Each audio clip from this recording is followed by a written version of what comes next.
예수와 하나 되기 74번째 리스바가 행한 일. 사무엘하 21장 11절.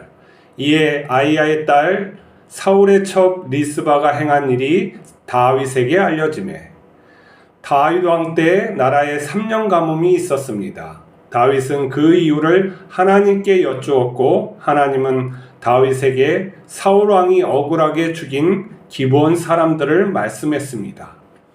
기브온 사람들은 다윗에게 복수를 요구했습니다.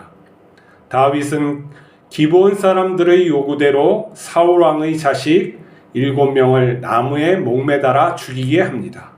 그러나 하나님은 다윗의 기도에 응답하지 않았습니다.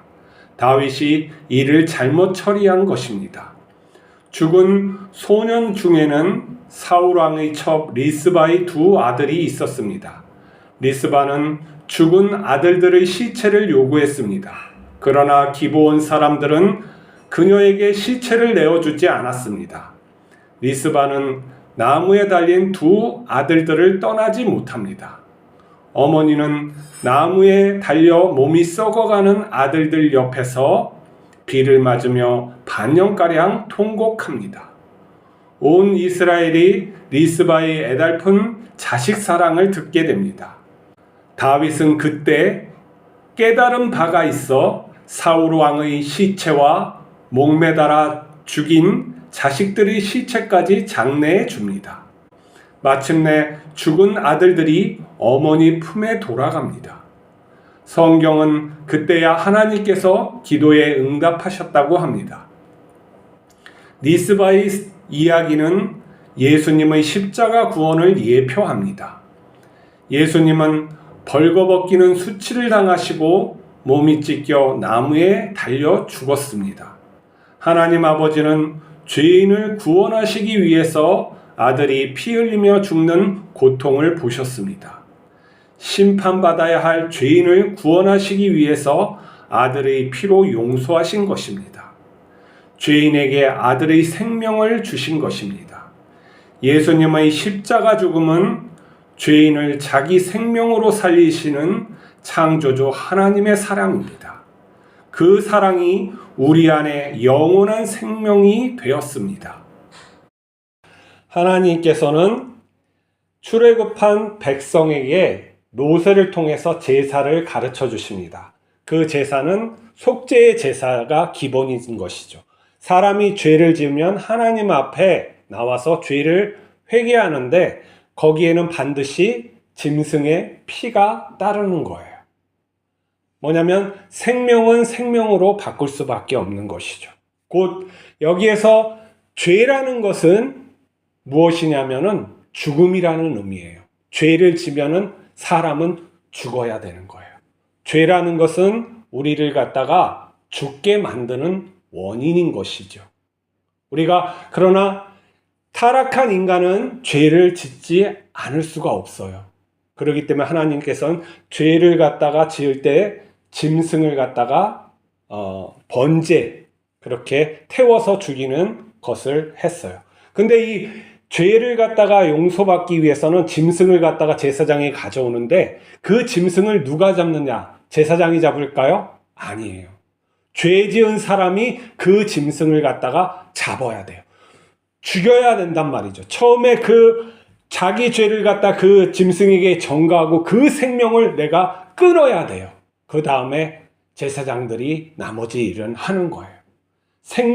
내가 죽어야 되는 것을 그 생명에게, 짐승에게 전가시키는 것이죠. 좀 가난한 사람은 좀 작은 짐승으로, 좀 부자는 큰 짐승으로, 가치가 나가는 짐승으로 반드시 그렇게 생명을 대신해서 자기의 생명을 짐승의 생명하고 바꾸게 하는 거예요. 뭐냐면 그 죄라는 것은 이렇게 죽음 후에 이르게 되고 다시는 죄를 짓지 말라고 하시는 거예요. 하나님이 그것을 갖다가 받아서 기쁘다 하는 게 아니에요. 화목제물은 따로 있는 거예요. 그 속죄제는 그렇게 사람에게 죄 짓지 말라고 자기가 직접 그 생명을 죽여야 되는 그런 것이 있습니다. 오늘 다윗 왕 때 3년 가뭄이 있었어요. 하나님께서는 그 3년 가뭄을 갖다가 내리셔서 자신의 뜻을 가르쳐 주시기 위해서 그러한 일을 하셨죠. 다윗은 하나님께 왜 이러냐고 물었어요. 그럴 때 하나님은 기브온 사람들이 억울해 한다고 하시죠. 왜 그러면 사울이 죽지 않고 나라를 다스렸을 때 이 사울이라는 사람이 이스라엘 사람들을 위해서 기브온 사람들이 이방인이었어요. 그 사람들을 인종 청소를 했단 말이죠. 억울하게 죽인 사건이 있었어요. 그렇지만 하나님께서는 기브온 사람들하고 이 이스라엘 사람들이 계약을 맺었기 때문에 더 이상 그들을 죽여서는 안 돼요. 하나님은 공의의 하나님이에요. 그런데 기브온 사람들을 사울이 죽였기 때문에 하나님께서 기브온 사람들이 그 한을 갖다가 풀어주기 위해서 이렇게 이스라엘 사람들에게 벌을 내셨다는 게 이 가뭄의 일이에요. 근데 다윗은 기브온 사람들을 불러서 무엇을 원하냐고 돈을 줄까 이러한 것들을 얘기했지만 기브온 사람들은 원한이 사무쳐서 사울이 남긴 그의 자식들을 죽이고 싶다고 얘기해요. 그때 다윗은 허락해요. 사울이 남긴 자손 중에서 7을 내어주죠. 기브온 사람들은 그들을 자기 마을로 데려가서 나무에 목매달아 죽여요. 그 중에 두 아들, 사울이 남긴 두 아들 중에는 리스바라는 여인의, 사울의 처음 리스바라는 여인의 두 아들이 있었어요. 그 여인은 자식이 죽는 것을 보고 얼마나 슬펐을까요? 그리고 그 자식을 내어달라고 얘기해요. 하지만 기브온 사람들은 내어주지 않죠. 다윗은 이 일을 갖다 잘 처리한 줄 알았어요. 하지만 성경에 보니까 하나님께서 기도에 응답하시지 않았다고 한 거예요. 다윗이 일을 잘못 처리한 거예요. 통치자가 일을 잘못 처리했을 때는 이러한 일이 너무 사람들이 더 혼란하게 되는 거예요.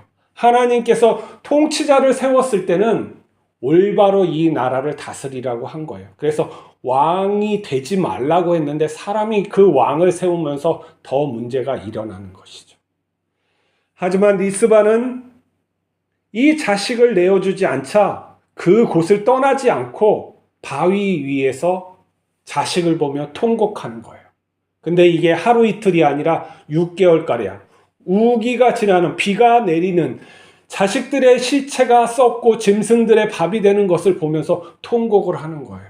어머니가 그렇게 통곡을 할 때 사람들이 그걸 어떻게 보겠어요? 쭉 나라에 퍼지는 거예요.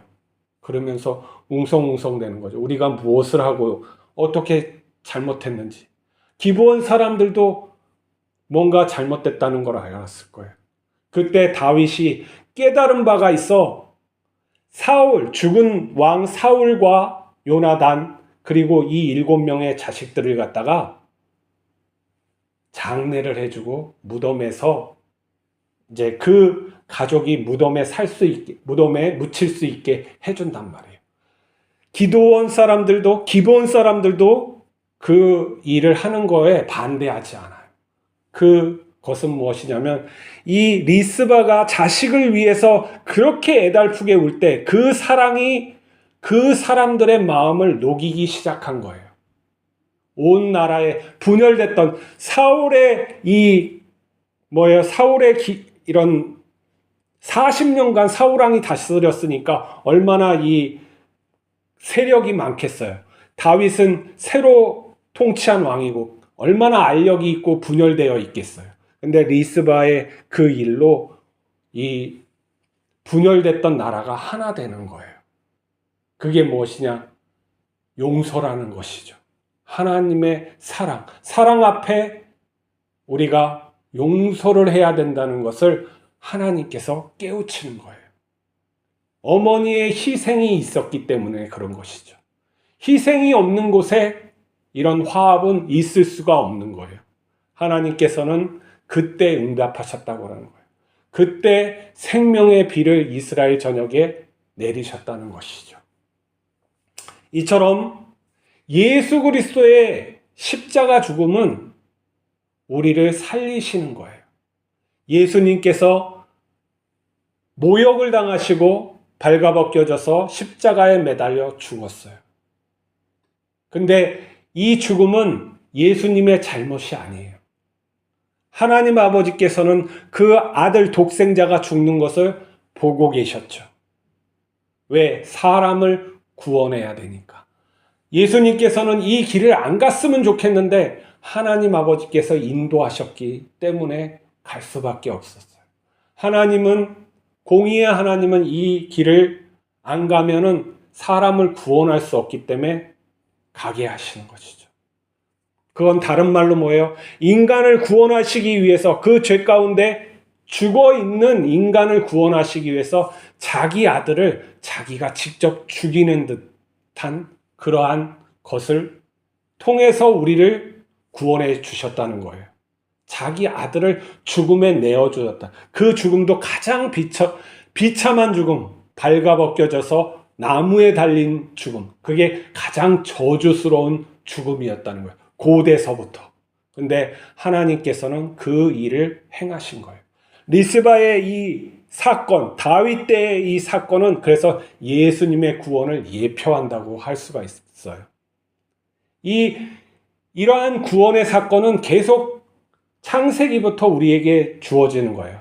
아브라함이 이삭을 죽이려고 하는 그 사건, 그때 순양이 숫풀에 걸려서 대신 죽는 그 사건, 이 모든 사건들이 예수 그리스도의 죽음을 상징하고 구원을 상징한다고 할 수가 있어요. 그럼으로써 우리는 하나님의 자기 희생을 통해서 우리가 구원받은 거예요. 어떻게 구원받아요? 아들의 생명을 통해서, 아들의 영을 통해서 구원받은 거예요. 헛거비 같은 아무 가치 없는 죽음에 있는, 죄 속에 묻혀있는 그 존재를 하나님께서 다시 끄집어 올리는데 어떻게 하냐면은 자기 아들의 생명으로, 자기 아들의 영으로 새로운 피조물을 창조하시는 것이죠. 그래서 아들이 죽었어요. 그럼 무엇이냐? 인간을 아주 귀하게 다시 창조했다는 거예요. 우리에게 그 생명이, 아버지 하나님의 사랑과 예수 그리스도의 생명이 우리에게 있는 것이죠. 우린 육체 가운데 있지만 아버지 하나님의 사랑과 예수 그리스도의 그 생명이 우리 안에 있어요. 그래서 우리는 어떻게 해야 돼요? 날마다 자기를 부인하는 삶을 살아야 되는 것이에요. 내가 살아있으면 안 돼요. 나는 죽었단 말이에요. 예수 그리스도의 십자가에서 죽고 나는 부활하신 예수님과 하나 되었어요. 그래서 부활하신 예수님을 따라 살아가면 되는 거예요. 내 자신을 계속 부인하다 보면은 내 옛 자아가 아주 작아져서 다시는 나에게 역사할 수 없는 그런 작은 것이 되고, 내가 부인하면 부인할수록 예수 그리스도의 큰 마음이 되는 거예요. 그것을 누가 만드셔서? 성령께서 만들어주시는 거예요. 그 사랑으로 오늘도 살아가시길 바랍니다. 그 사랑이 있어야 돼요. 진리를 따르는 사랑. 사랑이 없으면은 공의가, 정의가 쓸 수가 없어요. 그 사랑을 위해서 정의도 공의도 있는 거예요. 우리의 영원한 하나님 나라는 그 사랑으로 충만하게 되어 있는 그런 나라인 줄 믿습니다. 우리 기도하시겠습니다. 하나님 아버지, 리스바의 일을 통해서 하나님의 사랑이 어떠한 것인지 알게 하심을 감사합니다. 우리가 예수 그리스도의 십자가 사랑으로 구원받았음을 감사합니다. 우리가 더 깊게 그 사랑을 알 수 있게 하여 주시고, 그 사랑이 우리를 이끌어 주시옵소서. 우리가 새로운 피조물답게 살아갈 수 있도록 복을 내려 주시옵소서. 우리 주 예수 그리스도의 이름으로 기도하옵나이다. 아멘.